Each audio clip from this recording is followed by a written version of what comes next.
right, just got a package here from OOO Flavoring out of Nevada. So let's take a peek at what we have. Brandon and I ordered some flavors for beers we have coming up, maybe even one that we have in the fermenter. Let's take a look. Alright. First flavoring, passion fruit. Very cool. I can't wait to try. I can't wait to smell all these. I know some of the ones that we got, but I don't know all of them. As I drop one on the ground, that's glass. Peanut butter. I've heard people brew, they use real peanut butter in their beers. That the oils in the peanut butter can create off flavors, and some other folks have used peanut butter, powdered peanut butter in different ways. So we're going to do some research there on the liquid peanut butter and see how it goes. An apple, a Fuji apple flavoring. That is a possible option for our brown ale that we have in the fermenter, which is almost a terminal gravity. Breaking through here. Another apple. This is a Gala apple, so that'll be interesting. Two different apple flavorings. And I knew about the peanut butter one as well. We got two more left. Guava, fresh guava. That would be fun with like a passion fruit that we have in a New England IPA or something, or even a Hefeweizen. That'd be fun. Try to get this last one out of the package here. And, sorry, Fruity Flakes cereal. That is going to be fun. I can't wait to use that one. We have a plan for that we will record the brew day for, and that'll be a good time. But for now, these are the flavorings we have. Gala apple, Fuji apple, peanut butter, passion fruit, guava, and Fruity Flakes cereal. This is going to be fun. What's going on, guys? Nick Lesagore here, Exit 12 Brewery in the house. And we are here with a first taste for me of the Lateral Cohesion 3, the third time we've brewed this beer, different iteration. It is our apple cinnamon brown ale. And as you can see, this thing is just looking too sweet. I don't know how well it comes off, but it is relatively clear. This is the first pour off of the keg. We yielded the most that we've ever yielded on a beer with this one, which is 4.8 gallons. As you can see, that head is just sticking there. Finger and a half head, maybe 2 fingers. But it's looking good. It's tough to tell. It actually looks, in the sun, holding it up to the light, it looks, as I talk my face that way, it looks almost like an amber or a red ale.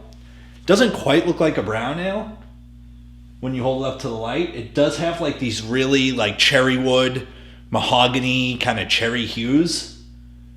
But that's pretty cool. That's interesting. I expected it to be a little bit more brown, but that looks good. When you're not holding it up to the light, it looks dark, definitely like a brown ale. But the cold crash, I think we cold crashed for 5 days. Not only that, we added Whirlflock tablet and Irish moss, which really cleared it out well. I'm excited for this. Let's get a nose.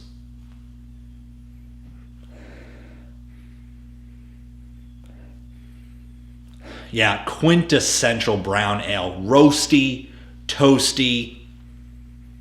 You definitely get that malt backbone. The English strain of yeast that we use on this beer really shines through on this. It's not overpowering, but it's not subtle. It's there, and that's it. Nice cinnamon aroma, which has really dialed down. Before, it was very prevalent.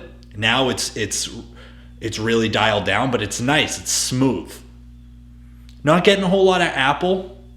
We added apple flavoring from OOO Flavors. It was an extract, a Fuji apple extract. The sweetness that you get on the nose is really nice. It's really elegant in a way.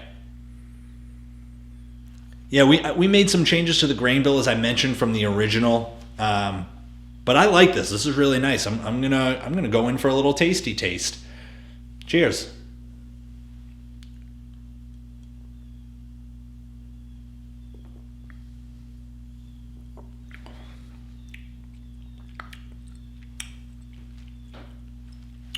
Wow, this is interesting.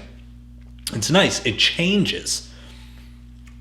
It changes throughout the sip. First, I got that really nice malt sweetness, and then I got in the middle the cinnamon with some bitterness, and then on the back end, that bitterness carried through with some toasty characteristics, almost like a toasted biscuit.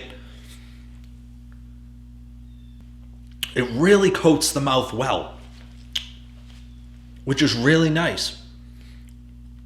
The Pato hops are a tad overpowering, but I suppose, and I think as it warms, the bitterness might subside a little bit, and I think hopefully give way to some of those kind of apple flavors. I'm not getting a lot of apple on this. I do get a lot of cinnamon though. But that's nice. It really coats the mouth well. I mentioned on a previous video about this beer that it's going to be a great Thanksgiving dinner beer. That's absolutely true. This is going to complement Thanksgiving dinner really well. The previous iterations of Lateral Cohesion have been more of the dessert beers, little on the sweeter side, or pre-beer, pre-dinner beer. Not something it was too sweet to drink with dinner, but this is a perfect dinner beer. The bitterness is really going to help. The food is really going to help offset some of that bitterness that we're getting on it. But it's a really elegant beer in a lot of ways, and even the original was when we use real apple.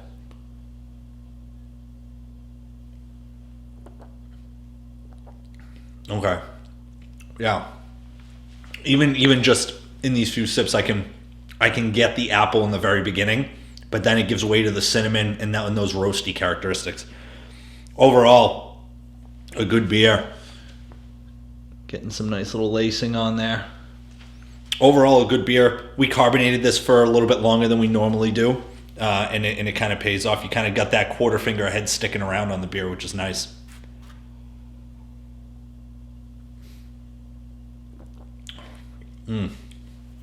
Yeah, it's real nice. I wouldn't say it's certainly a competition ready. I think the first beer we brewed was probably more on a competition scale, but this is a fantastic brown ale. This thing's gonna go down pretty quick. All right, what do we have coming up?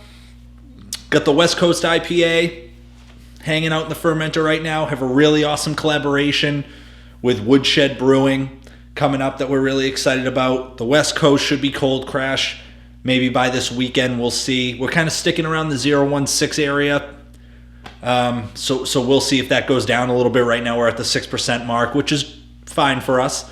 But we have a full kegerator right now. So if we're going to keg this thing, the West Coast IPA, we need to clear some space out. So there's going to be a lot of drinking this weekend, hopefully. All right.